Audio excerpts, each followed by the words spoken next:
Oh, snap, y'all.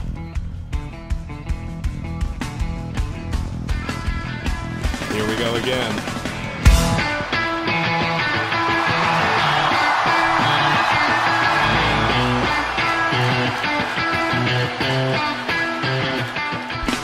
The Red Hot Chili Peppers. The godfathers of funk rock. The kings of California. Since 1983, these four guys, well, way more than four guys, have blazed trails in rock, dominated the charts, and have won just so many awards. All of the awards. Look at all these awards they've won. There's a California Music Award. That feels like cheating. The Peppers are legends. However you feel about them, it's hard to deny the influence and impact they've had on music over the past 30 plus years.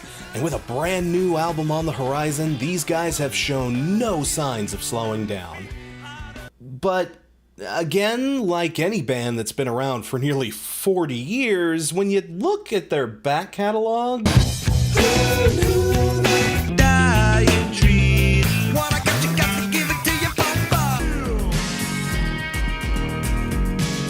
woo, that can be a little intimidating. There is just an ocean of material from these guys that spans different eras, different genres, different vibes and moods. It can be a lot to take in, but that's why this series exists. So if you'll allow me, I'd love to show you how to get into the Red Hot Chili Peppers.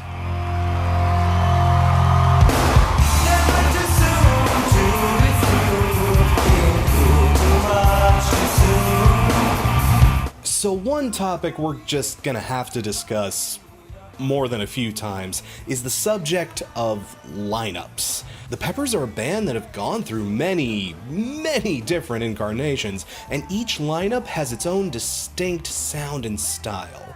But in my opinion at least, the Peppers, they have what I like to call a sweet spot. A specific moment in their discography where they are at their absolute peak, where everything is clicking and everything just works best. There's one little area where this band just sounds the sweetest. Now it's definitely debatable, but to me, the Peppers' sweet spot basically starts at around 1989 and ends at around 2002 or so. Okay, that's 13 years. That's not really a sweet spot so much as a sweet canyon. To me, at least, Sweet Spot Peppers starts in 1989 when a certain 18-year-old kid from Queens stumbles his way into the role of lead guitarist. To me, the Peppers' true winning streak starts right here at Mother's Milk. Y'all, I love this record. I'd argue this was the true genesis of the Peppers, at least the Peppers we know and love today. This was the first album where the cohesion between everyone is close to perfect. And the thing I love most about this record, too, is just how absolutely fucking insane it is! We'll touch on this a bit later, but when the Peppers started out, their sound was actually not the most rocky out there. Their stuff was more influenced by 70s funk and 80s hip-hop. Very Parliament funkadelic, very Run DMC, that kind of vibe. Early Peppers is a bit of a different animal. The elements of punk and hard rock were always there, but the mix between the genres wasn't exactly a smooth blend around this particular era. But here on Mother's Milk,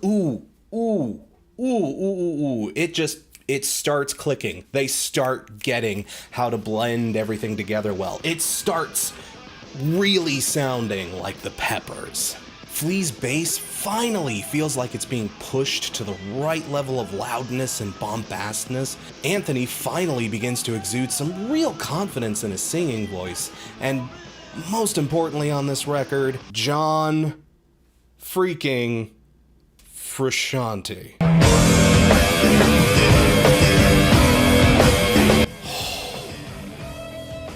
This guy is 18 years old on this record. 18 years old!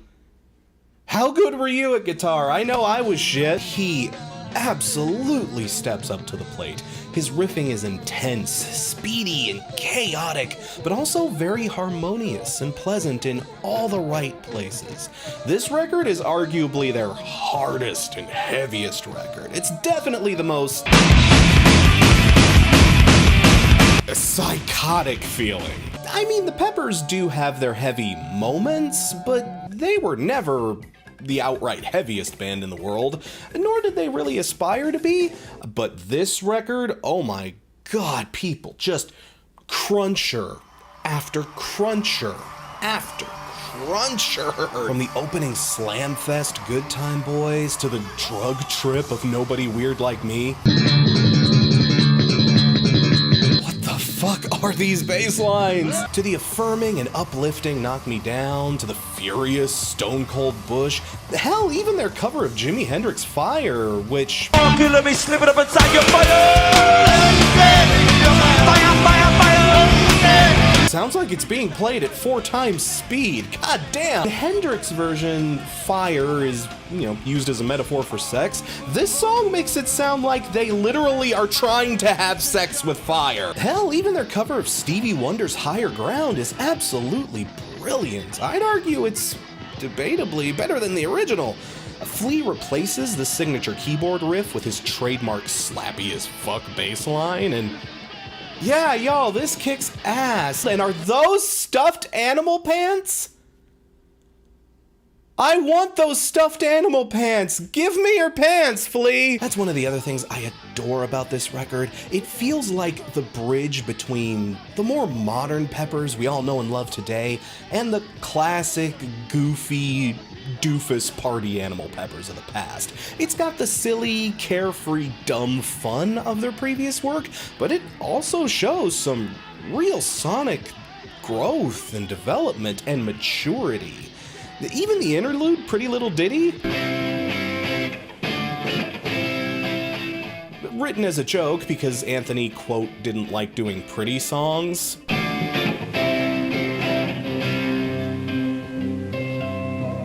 Man, even on a throwaway track like this, you can just hear the talent and the underlying potential in this track. Like, God, something this, half-hearted should not be this fucking stellar. Even if the song's main riff,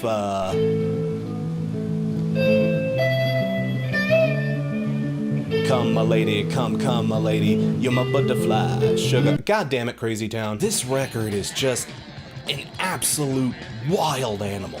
Listening to this thing feels like being in the center of a tornado. Though part of that, sadly, had to do with where the band was emotionally at the time. More on that a little later. But it's also because of tension in the studio.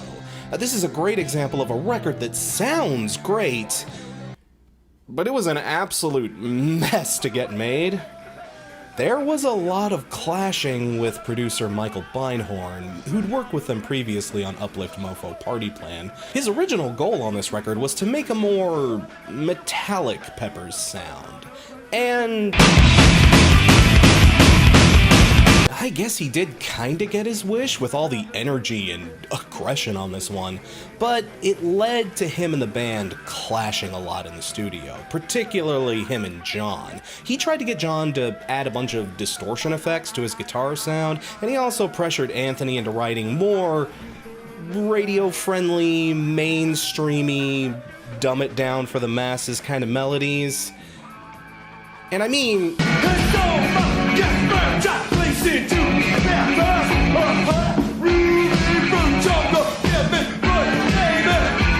the Red Hot Chili Peppers don't need to be made more dumb, if you know what I mean. The vibe recording this one was definitely sour, and it shows up on the record, honestly. But despite all that, they still pumped out a back-to-front classic. I feel like this album gets a little overshadowed these days, primarily because of the absolute brilliance they would release later on in their career, but the initial winning streak totally starts here at Mother's Milk.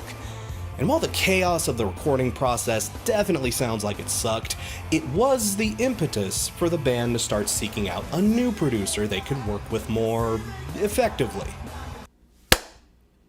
Enter Rick Rubin. Well, I'm sailing. Oh my god, Blood Sugar Sex Magic. Where in the sweet hell do I even begin with Blood Sugar Sex Magic? I mean, chances are, if you've heard anything from this band at all, it's from this record right here. Y'all, this isn't just a good record, it's easily their most celebrated. And this isn't the kind of album that's just celebrated within their catalog. This album is often put up there with the greatest albums of all time. I mean, look at all the hype for this thing. Nothing lives up to that much hype, right? Yeah, this album gets a lot of love, but in my opinion, not an ounce of it is misplaced. Released on September 24th, 1991, the exact same day as Nevermind.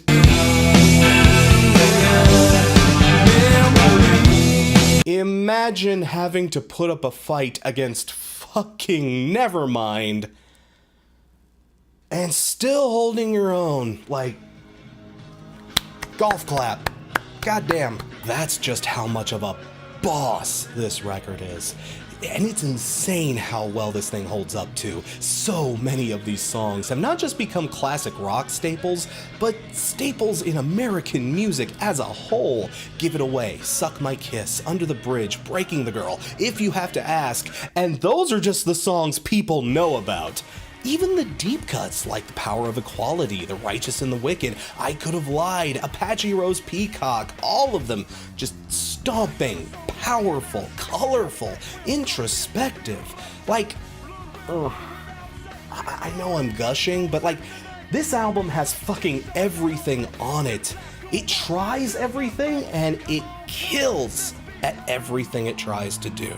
Hell, even the B-sides kick ass. Soul to Squeeze, a B-side taken from this album and later used as part of the Conehead soundtrack, maybe one of my favorite Chili Peppers songs ever. It's been on my I love this song potentials for ages. Hell, I'll probably get around to making that video one day. But the short version, it's one of the best ballads this band would ever write, and it's just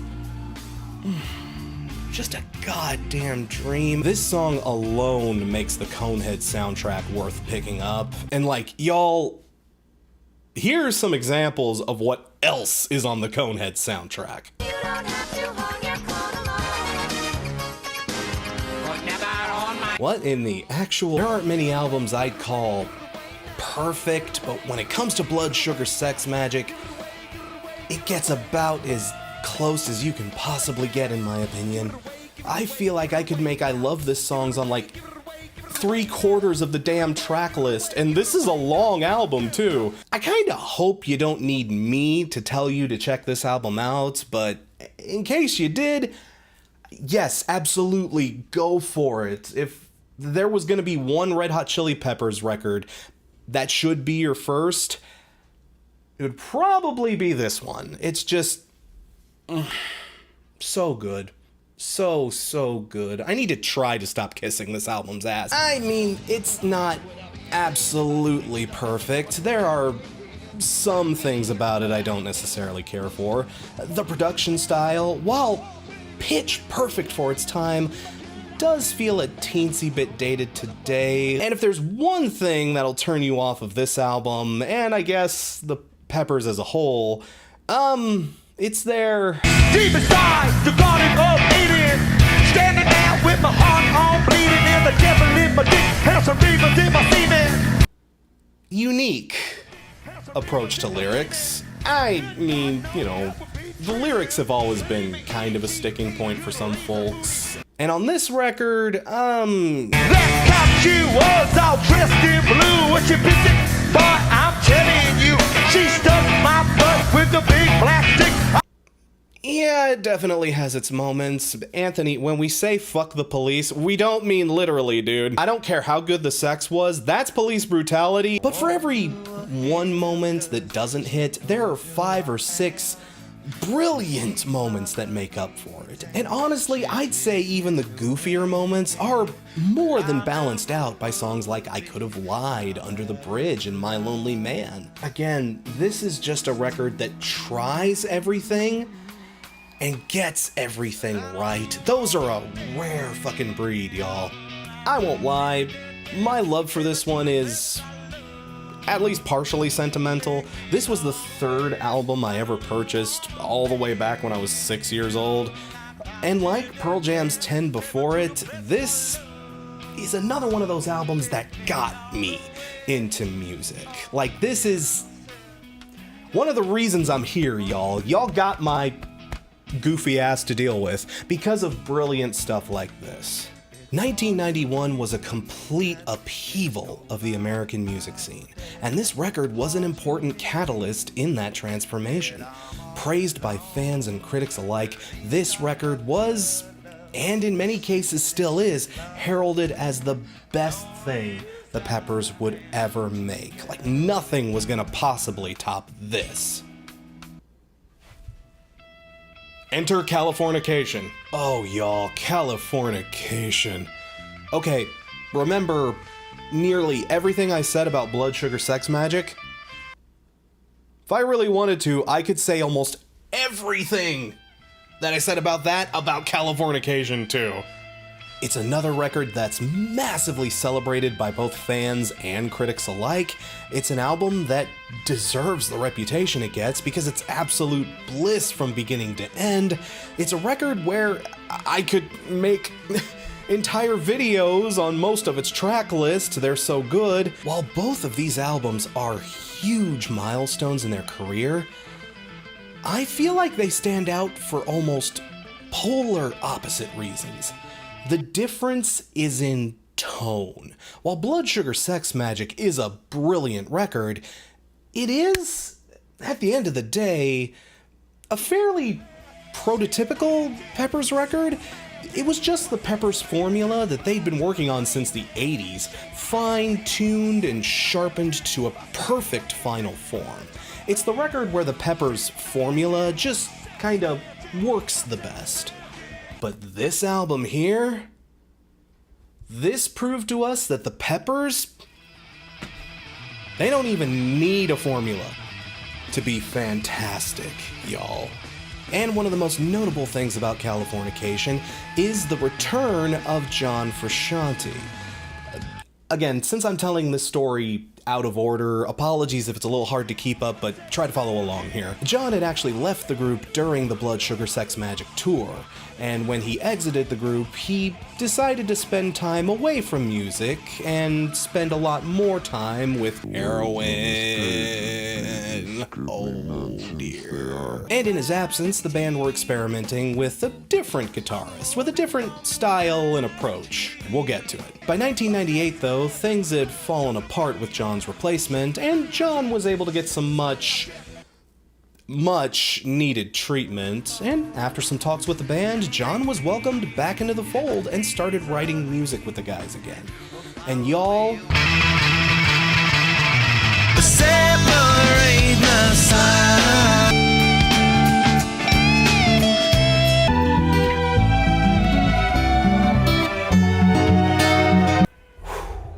it is a night and day difference in sound, even from John's previous work, y'all.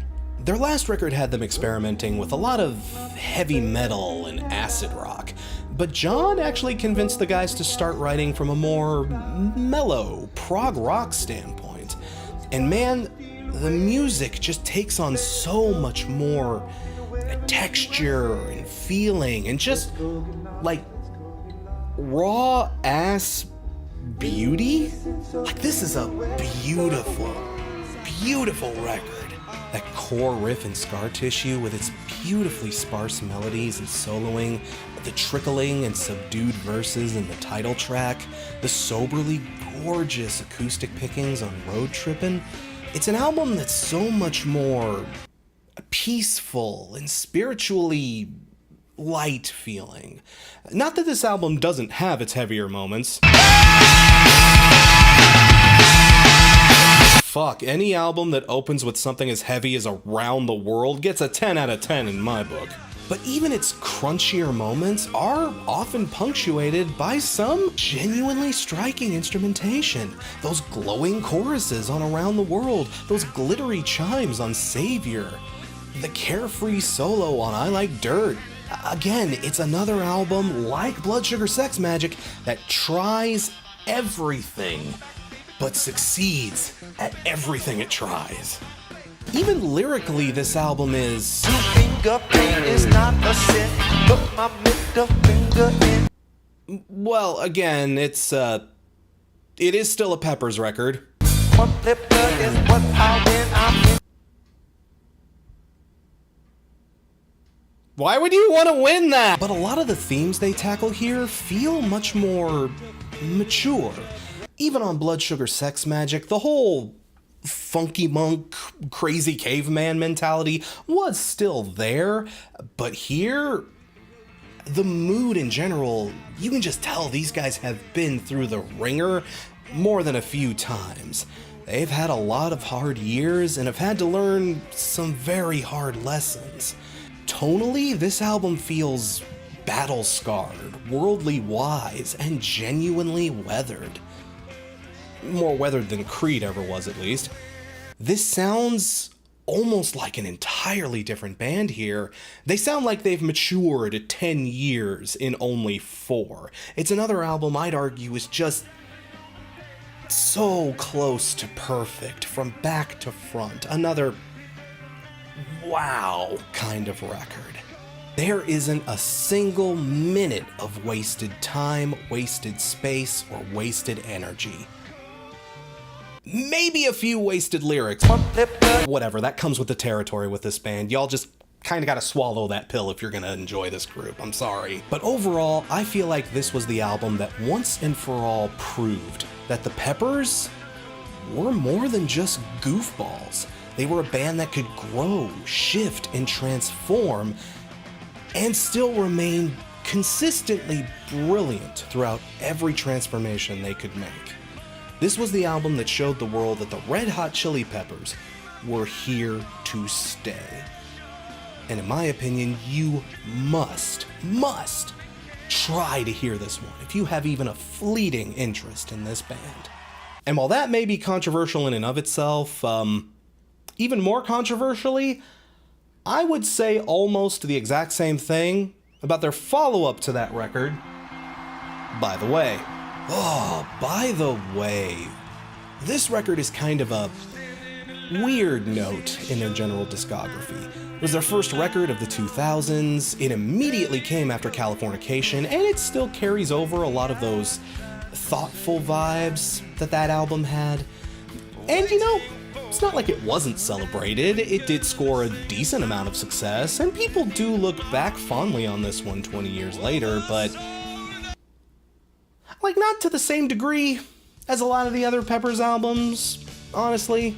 It's not a record that has any real, like, backlash or hate or anything, but it's often thought of as, like, kind of an also-ran in their catalog. It's like, yeah, I remember By the Way. Yeah, By the Way, that is certainly a record that is. I will not contest that. It's not a record you see a lot of people jumping up and down over, but y'all, hot take? This might be one of my personal favorites in their entire discography. No shit. While I do have more history with records like Blood Sugar Sex Magik and Californication, maybe even more emotional attachment to those records, when it comes to just pure, raw, unfiltered Chili Peppers fun, I always go for this one. When I'm in the mood for Red Hot Chili Peppers and I just don't know what I want to throw on, I usually find myself going to this one because you know what? It's just a rip-roaring little blast. To me, this is their most reliable record. It's a real workhorse of an album. It's one you can throw on over and over and over again, and even if it's not your favorite, you're always gonna have a really, really good time with it. And part of the reason why that is just because of how screamingly pleasant this record is. Like, this record is just a fucking ray of sunshine, y'all. For this album, John was actually influenced by a lot of doo-wop, Beach Boys, and 60s rock. The original plan was to make an album that actually mixed and matched a bunch of like 60s happy chill out kind of songs with a bunch of grittier, angrier punk songs, kind of to balance each other out. But in the writing and recording process, reportedly, the sunshiny stuff was just so good that they basically tossed out all the punk shit and just let this album chill out. And you know what? I'd say it's better for it. Songs like the title track, Universally Speaking, Dozed. No, I actually can't do that thing where I'm like, this song and this song and this song, to kind of lump them in a category, because like, the album as a whole is just like this. The album as a whole is just so chill, relaxed, soothing, and this record is just the whole thing, back to front. It's just vibes. It honestly almost feels like a psychedelic record, but in like a good psychedelic way, you know, incense and peppermints kind of psychedelic. Smooth, dreamy, and delightful. Not help me! Every track on this record, even the ones that do get a little aggro, has something melodic and pleasant to it as well. It's a very major key record, but man, it just does it so well and never feels too saccharine or sunshiny. I mean, even a song like the Zephyr Song.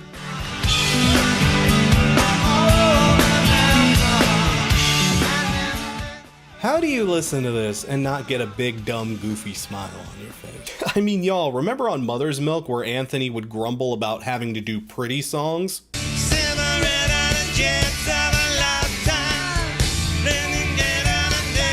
Dude, you really shouldn't. You're really, really good at it. I mean, I kind of don't know what else to say. This isn't really what I'd call a complicated record, but it's one that just shines so well in atmosphere, mood, and feeling. The Peppers were in a good place, and they wanted to share that exuberance and happiness with the rest of us.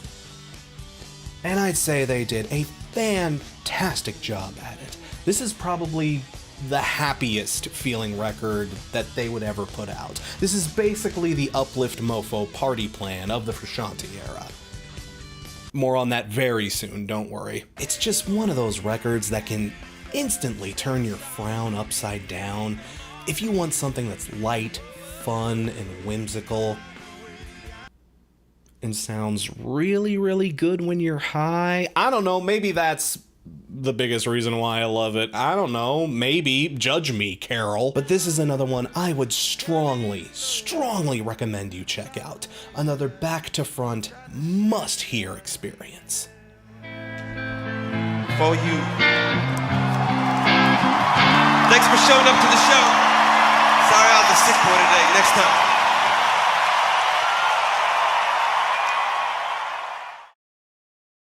Come here to squeeze your balls.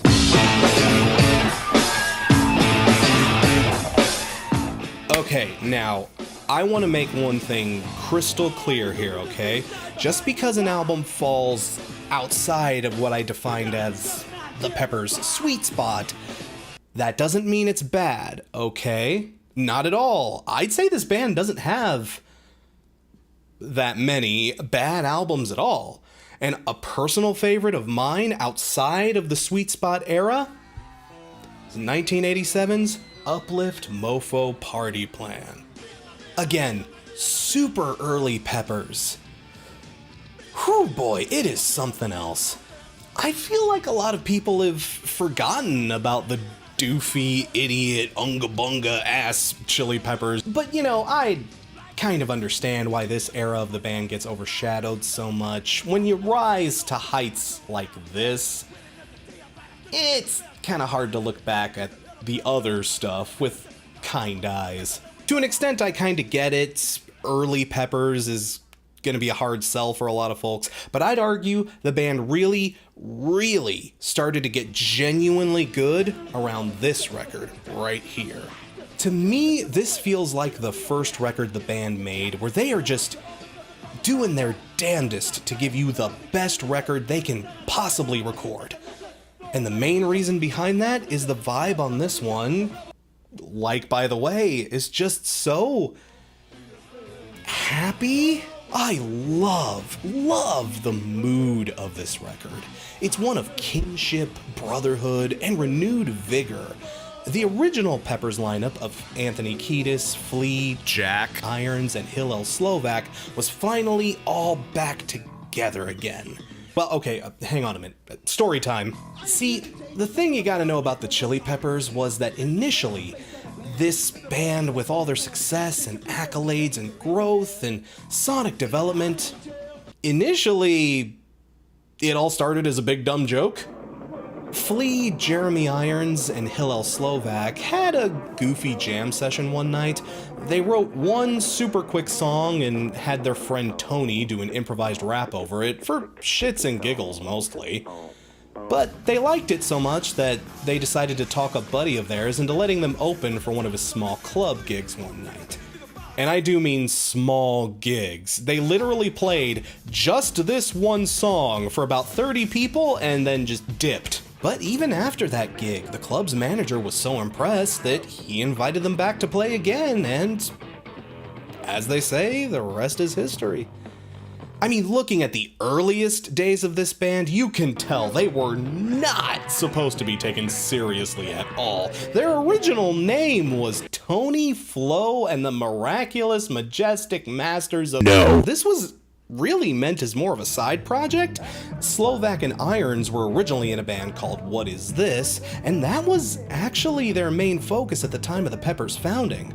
So much so that when the Peppers and What Is This both got signed to different labels at around the same time, Hillel and Jeremy actually had the dip because, you know, their real band was getting successful, so they're not gonna stick around for fucking Tony Flo and his magical mystery bullshit tour. You know, it's weird to think about considering how pivotal Slovak and Irons were to the original lineup of the Peppers, but yeah, for their first two records, even though they founded the band, they weren't actually in it. So the band hired replacements for their first two records, but after tensions with Hillel's replacement, Jack Sherman, reached a head, he was fired at around 1984.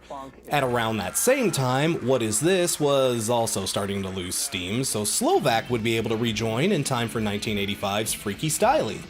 And later, their replacement drummer would also leave, allowing Jeremy Irons to come back into the fold, and it took them 3 albums to get there, but the original, founding, true Red Hot Chili Peppers lineup was finally together to make a real-ass album. And y'all, listening to this record...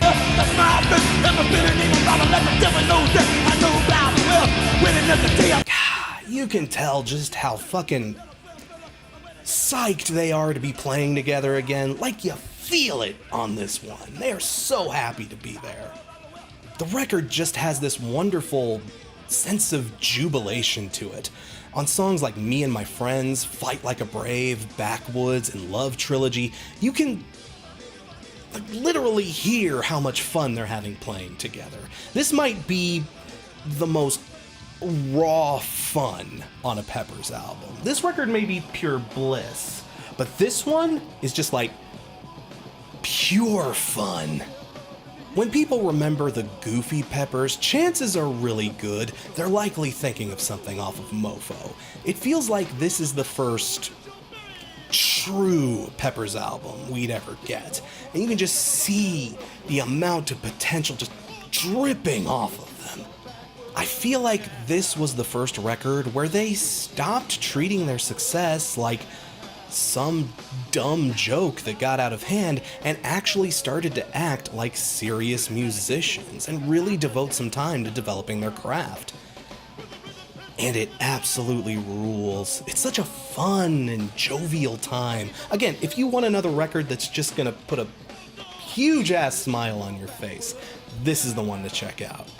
I can only imagine how much of a thrill it must have been to hear this back in the day and get hyped for what was gonna come next. Like, you listen to this record and you just know this band is going to take the fuck off. It's the first album where the true original band were finally together as a whole.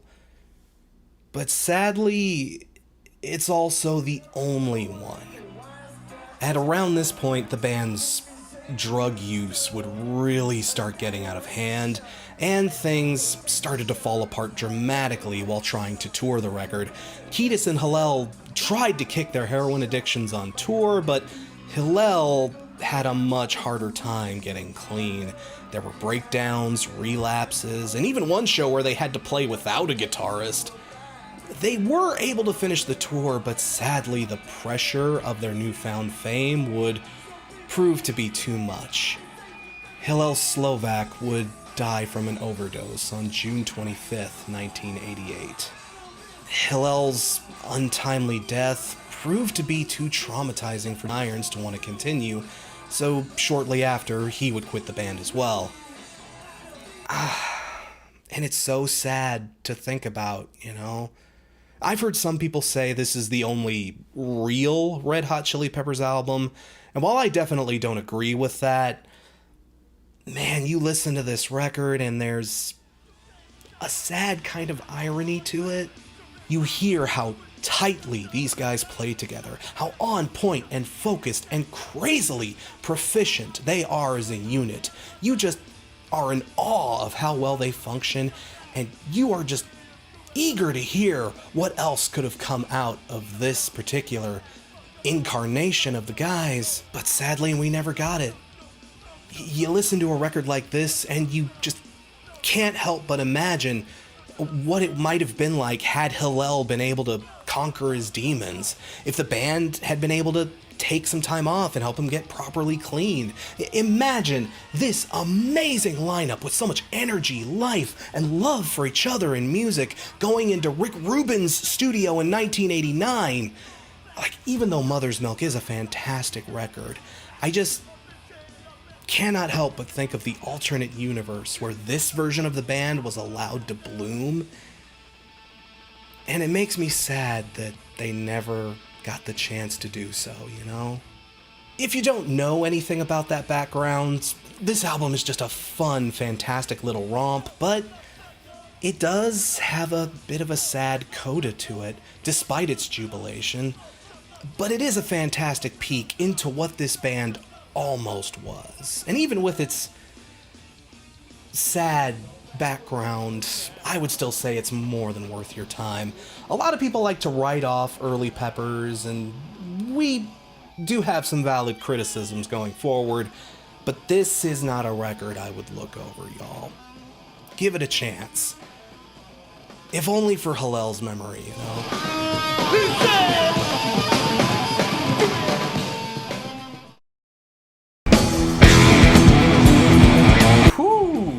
Baby, one hot minute. We're not actually going to spend a ton of time on this one because, well, we've already spent a lot of time on this one. I made a whole ass video about this record back in the day, and if you have a strong tolerance for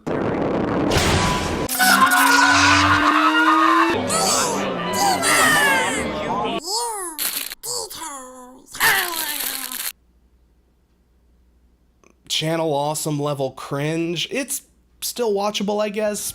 Let me try to give you the TLDR here. This record is a wonderfully wild little black sheep in their catalog, and I honestly don't think it gets nearly the respect it deserves. But I kinda get why. It's an odd record, even for a band as odd as the Peppers. This was the first album that came out after Frusciante's first departure from the band, and John's exit was not an amicable one. He hadn't been handling the Peppers' newfound mega success particularly well.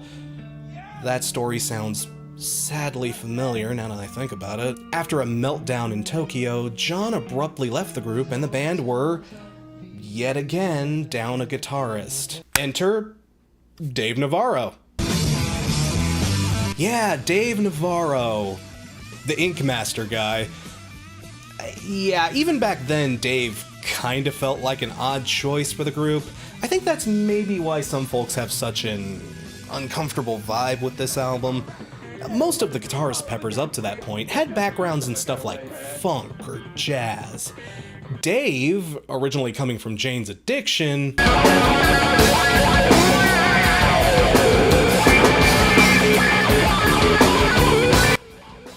yeah, he wasn't that.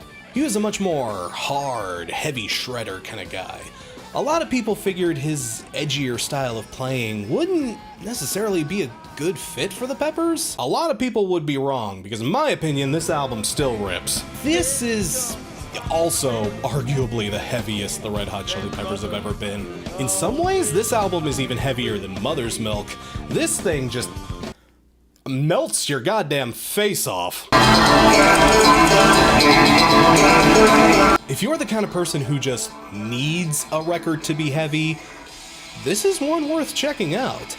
It's also a wicked little head trip on top of things, too. Songs like Warped, Coffee Shop, and Walkabout, all being glorious little acid freakouts. This album is just weird and wild and partially insane, but moments where they do slow things down on tracks like My Friends and Tearjerker are also genuinely heartfelt and touching. It isn't all crazy all the time. When they do slow things down, it's pretty nice. Again, the Peppers have never been a very lyrical band, but when they really want to, yeah, they can pull on your heartstrings. You'd honestly be surprised, people. This is definitely another record that's a big personal favorite. If we were going just off of the amount I love a record, then I would easily throw this in must-hears, personally. It's a cute, bizarre little creature of an album, but thinking about it more critically, this album is an odd duck. Nothing else they would ever put out sounds quite like this. It's heavy and mesmerizing. It is almost a metal album in places with how twisted and dark it gets, both sonically and in subject matter.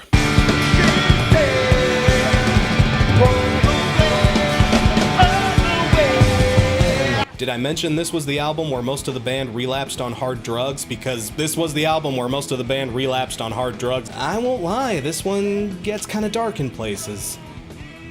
Maybe a little too dark. I don't think a lot of Peppers fans really go in for this kind of vibe. It's a maniacal, rip-roaring, chain-sawing kind of sound on this record most of the time, and you know, it's not really a thing they would ever do again. Like, if you listen to this record as one of your very, very first, it can give you a wrong impression as to what this band is like. The Peppers were often more about melody, positivity, creating a funky, fresh vibe that everyone can bust down on. And then here's this one album that's just clouds of depression, turmoil, and a big old cloud of heroin. Again, don't get it twisted, I love this record, but,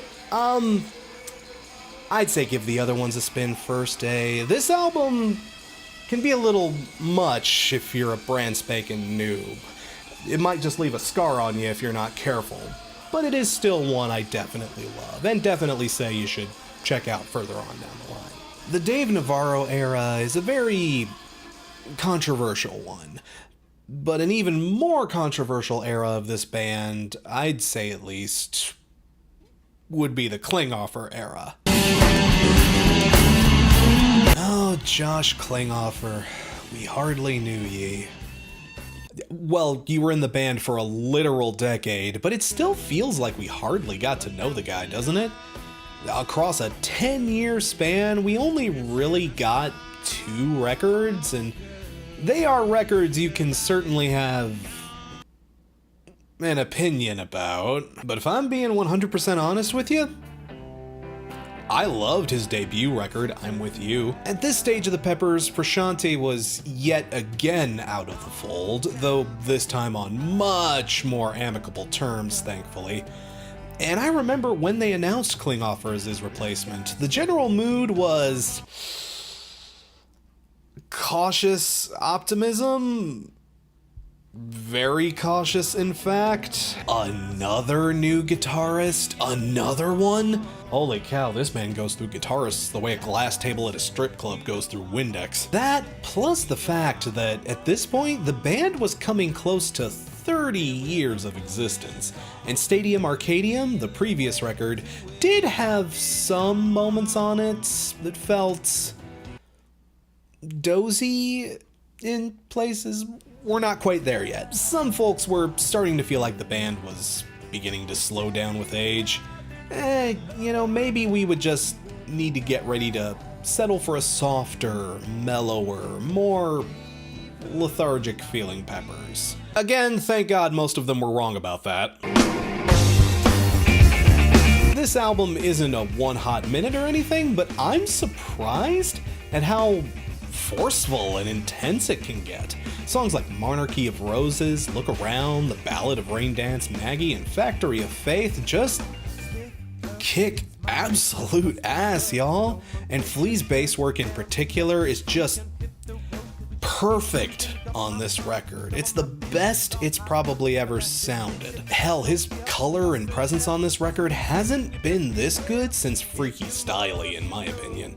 And Chad's beats are so well punctuated and precise, even on moments where they do mellow out a bit, like Brendan's Death Song and Meet Me at the Corner.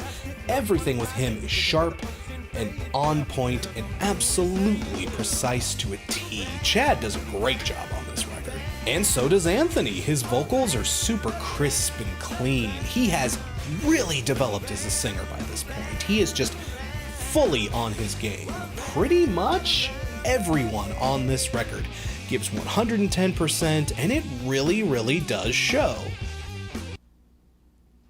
Except, see, this is my biggest problem with the Klinghoffer era. Don't get it twisted. I really like Josh Klinghoffer as a guitarist. Josh is a very good guitarist. I mean, look at this.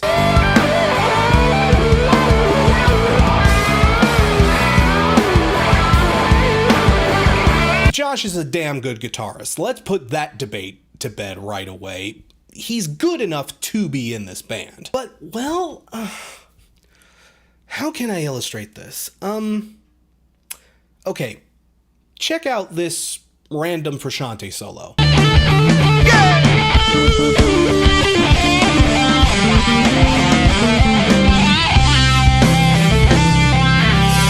Now let's check out a Klinghoffer solo right next to it.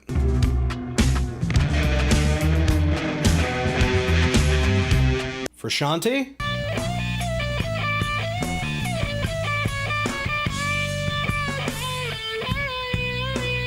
Klinghoffer.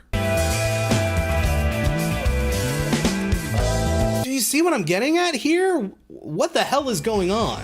Even on these records, I wouldn't say he sounds bad. He delivers good verse grooves, interesting chorus work, and when Flea wants to take the lead, he steps back and supports him very well. He does a great job supporting the moves that the other guys make. It's just that Klinghoffer never really has any of his own moments on these records.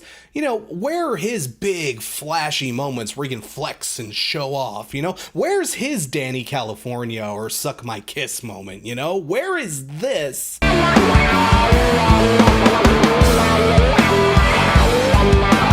On the Klinghoffer records, Josh is not a bad guitarist, and even on these albums, I wouldn't say he's bad.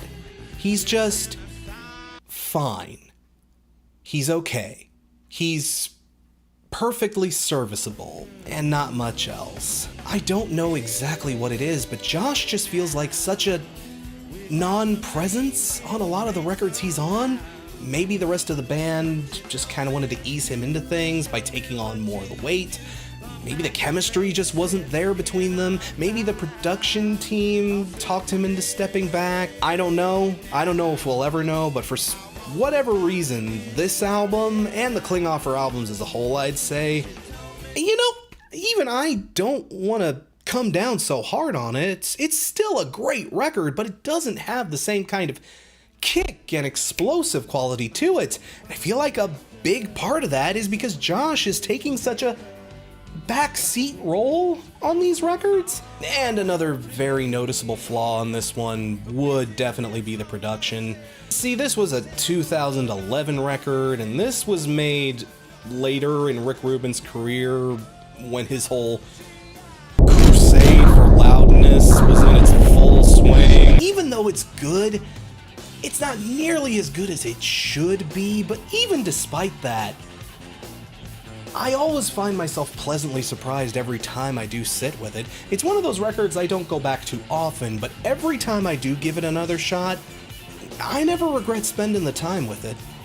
It's another interesting take on the Peppers sound, and one that's not necessarily characteristic of their most notable work, but again, if you want to see what some of the gems outside of their normal sound are, I would argue this is worth your time. Absolutely. The other Klinghoffer record, we'll get to it.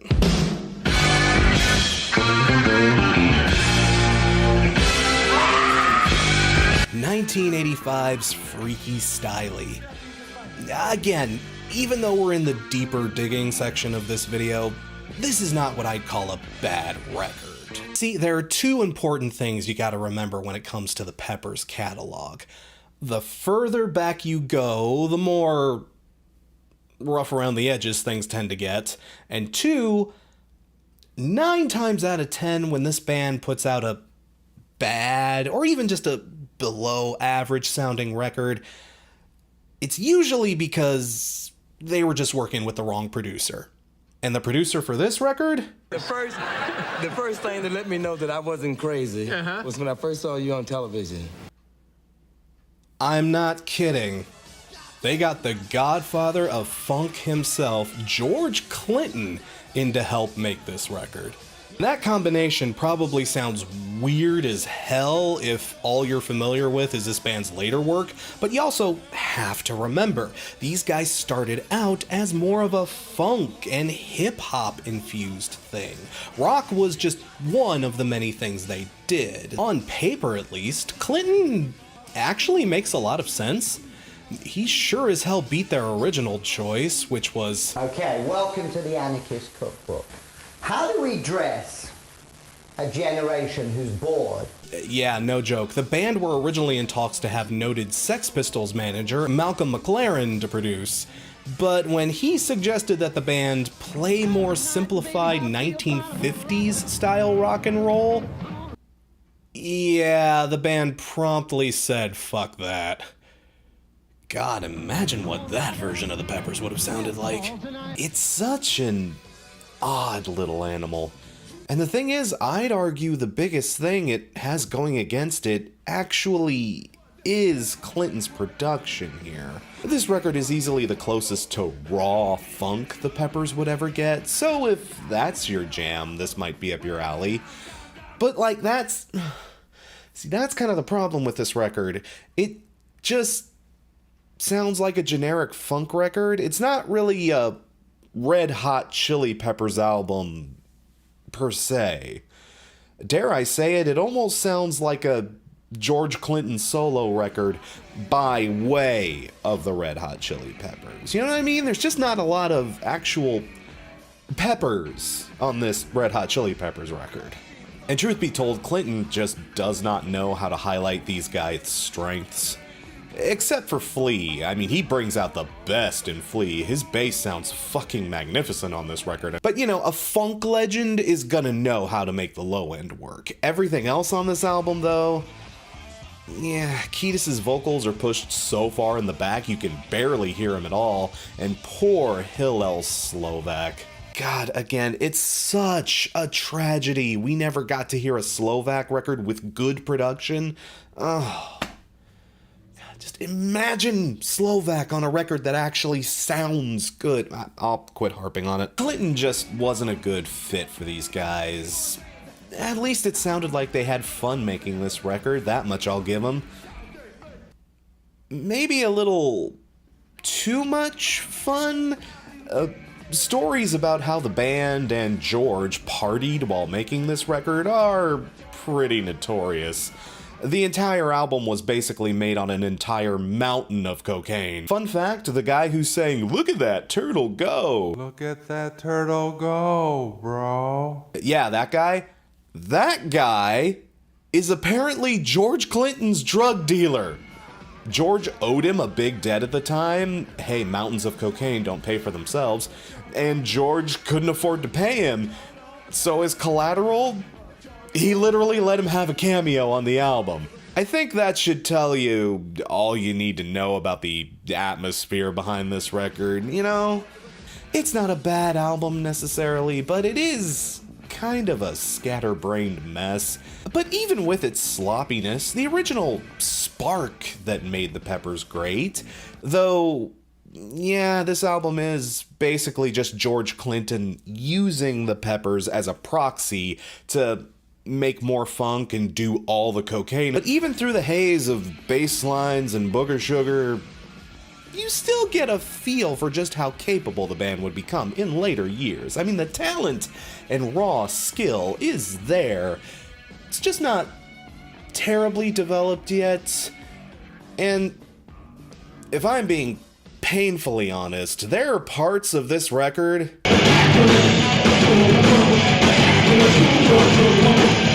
really didn't age well. See, this is what happens when you let a bunch of idiot teenagers do cocaine with George Clinton. 0 out of 10, wouldn't recommend. Can we please move on? Now this is a bit more like it.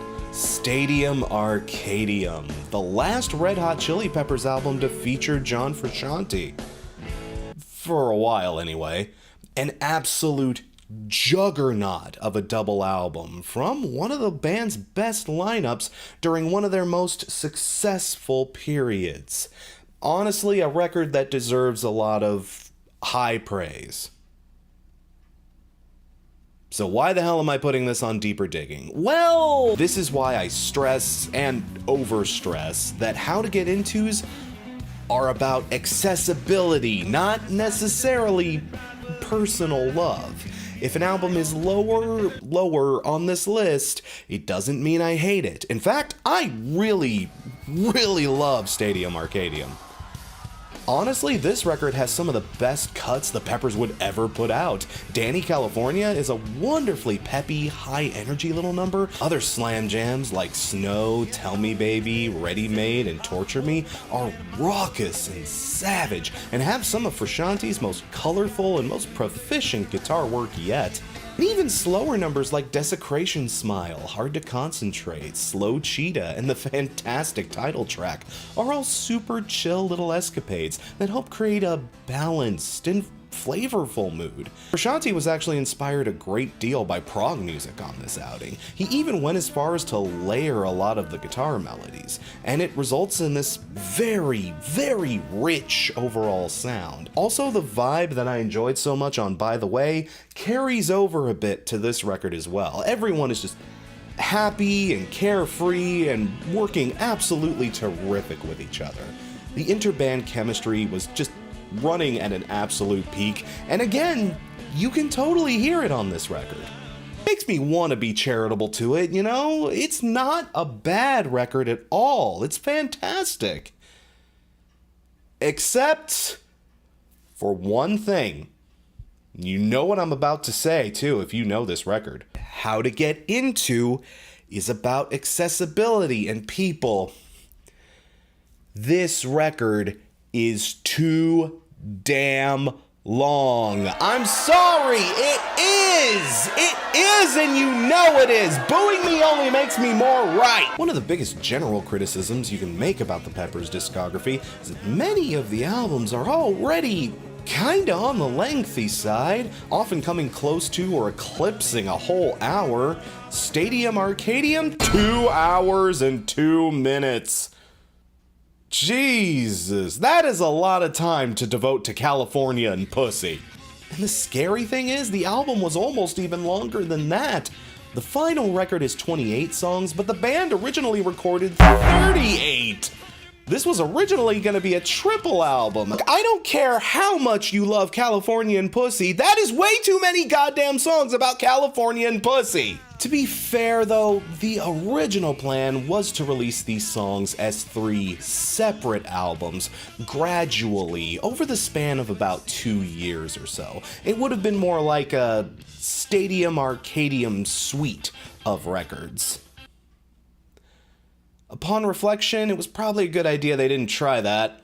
People, there's just no excuse for it. This album is too damn big. It just is. I'd say between the 2 discs, Jupiter and Mars, there's probably 1 full record's worth of fantastic material. Maybe even like an album and a really bangin' EP if I'm being generous. But this thing easily has the most filler out of any other of their records. It's just padded to shit, people. And the sad part too is no one can agree on what the filler tracks are. I mean that. You ask 2 separate Peppers fans about Stadium Arcadium, you'll get 5 different answers on what the best tracks are. I can't even pretend to give you a guide on how to tackle this one. Well, I've seen people honest to God defend Humpty Bump. I mean, really, that's the only thing that prevents me from flat out recommending this one.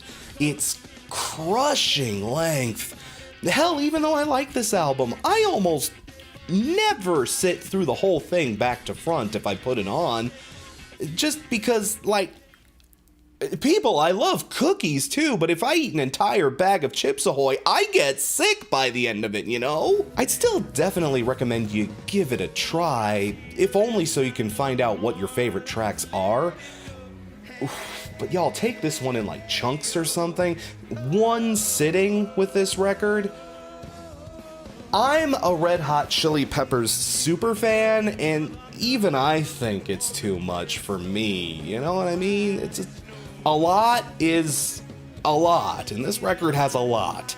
The parts about this record I do love, though, I adore. But to me, it is the definitive album where you listen to it and you just go, good, skip, good, skip, skip, good, skip, good, skip, good, skip,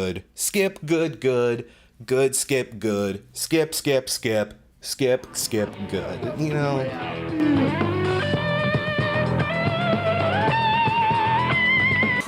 And here we go with the Proceed with Caution picks. Let's start off simply, shall we? The self-titled debut. Whew, boy. This is one of those debut records that just reeks of green. As mentioned in the Uplift Mofo segment, Slovak and Irons were away playing for their real band, so the band hired drummer Cliff Martinez and guitarist Jack Sherman to fill in for them, kind of at last notice. And, well, okay, here's the thing. Sherman's playing is debated amongst a lot of Red Hot Chili Peppers fans. He was definitely a talented guy, he understood how to create a funky riff, and even Kiedis has stated that his early influence was a driving factor in what helped push the Peppers in their funky, more bombastic direction. He was helpful in that regard, but,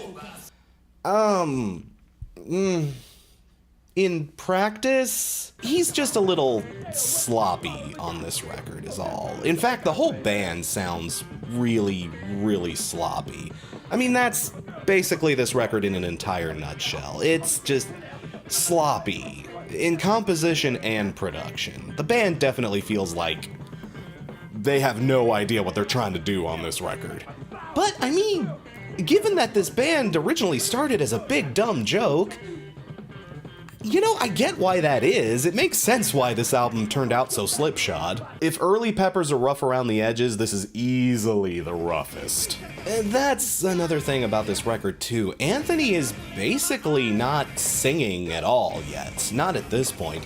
He would rap, he would scat, he would yell, but he's not really singing yet. And like, again, this just sounds horribly dated. You can see them trying to fuse all these different genres together like they would in later years, but If later albums are, say, a smooth jar of Nutella, then this record is definitely a big old jar of goober grape. You can just feel the clunkiness on this album. Like, it is clunktastic. It's also, like a lot of their worst records, not a very well produced album. Again, 9 times out of 10, if a Peppers record is bad, it's because they got the wrong producer attached to it. And this record?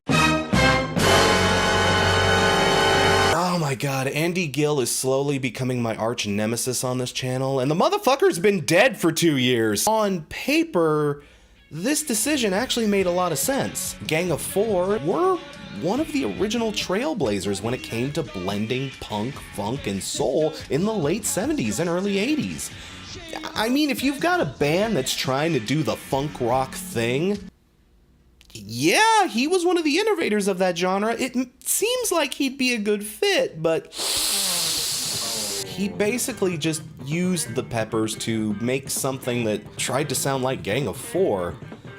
Which, again, makes sense on paper. I see where your head is at there, but Gang of Four and the Red Hot Chili Peppers were 2 very different bands that put out 2 very, very different vibes.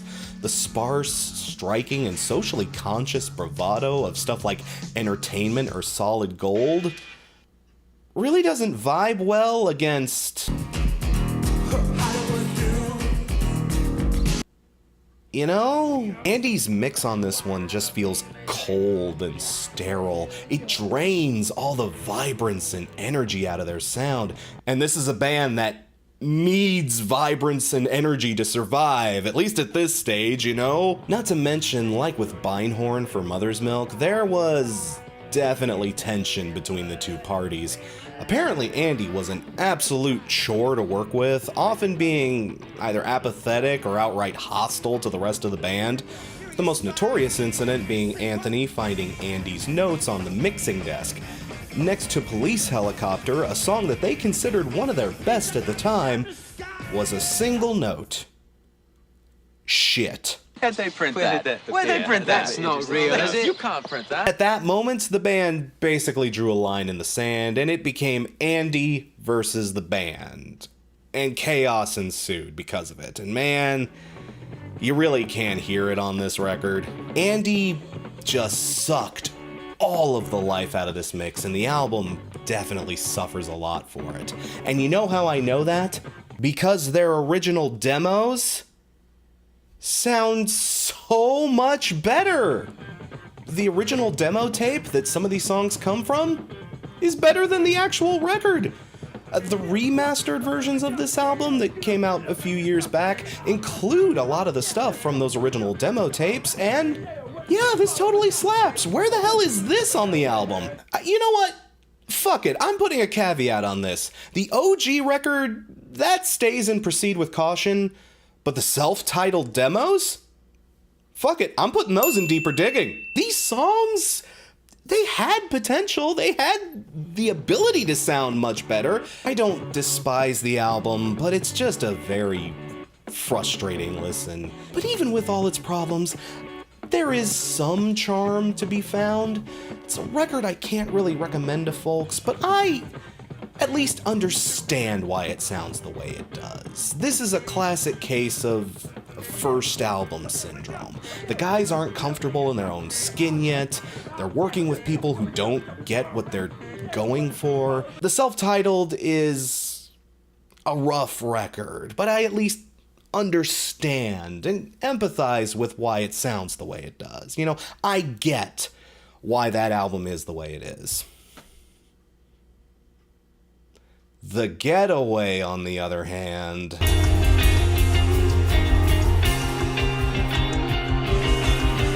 like, I barely have anything to say at all about this record. In one word, boring.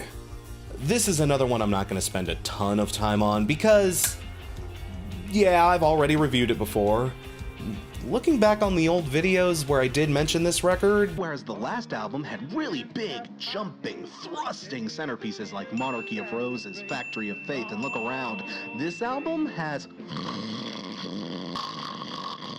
I still feel more or less the same, y'all. The band originally planned to release their follow-up to I'm With You a few years later after that album dropped.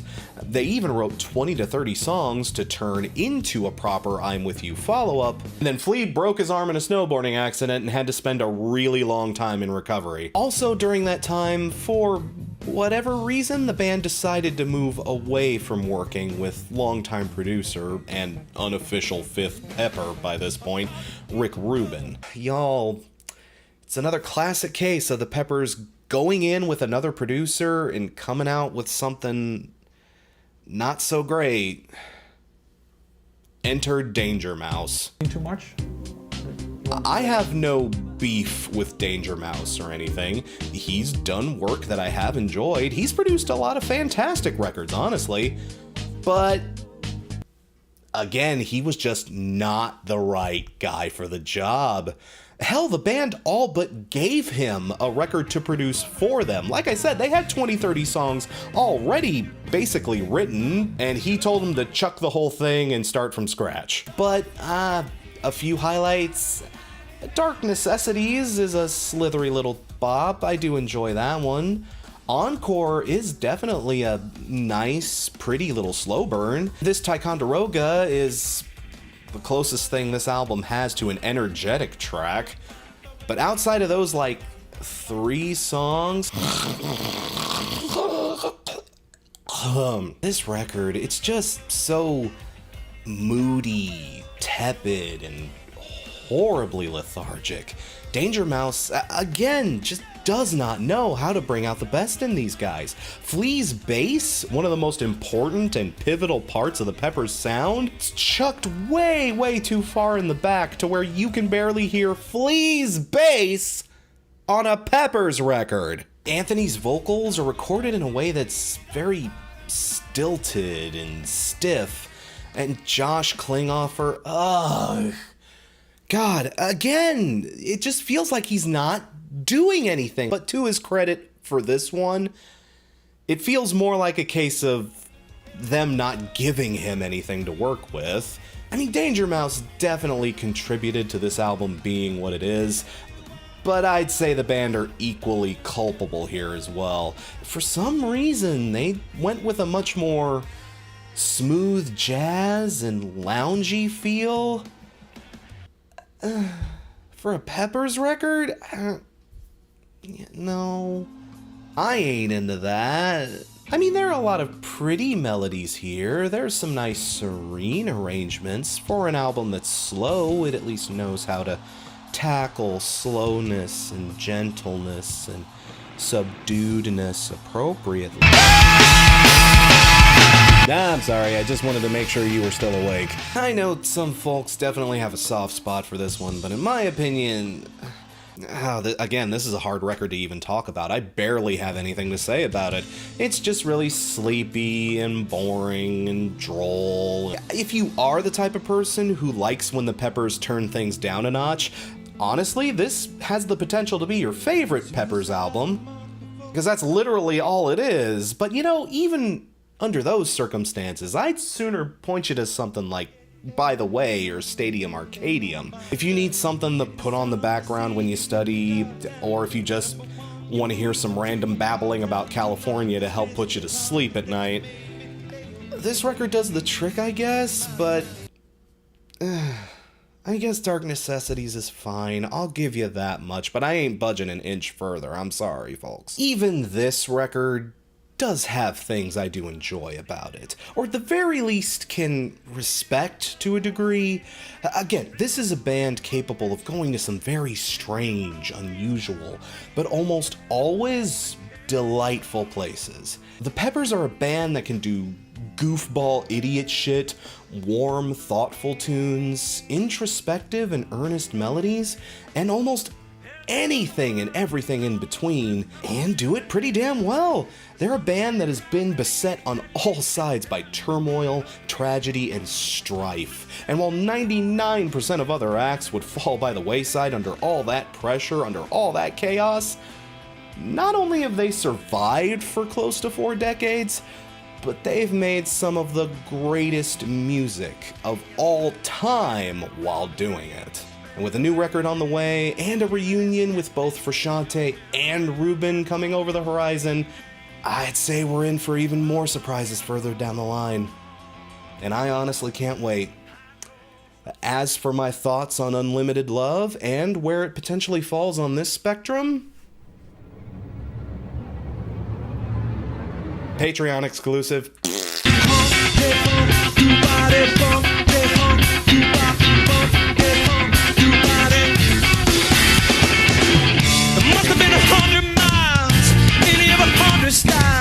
Started with the smile you wear, but the way we make out.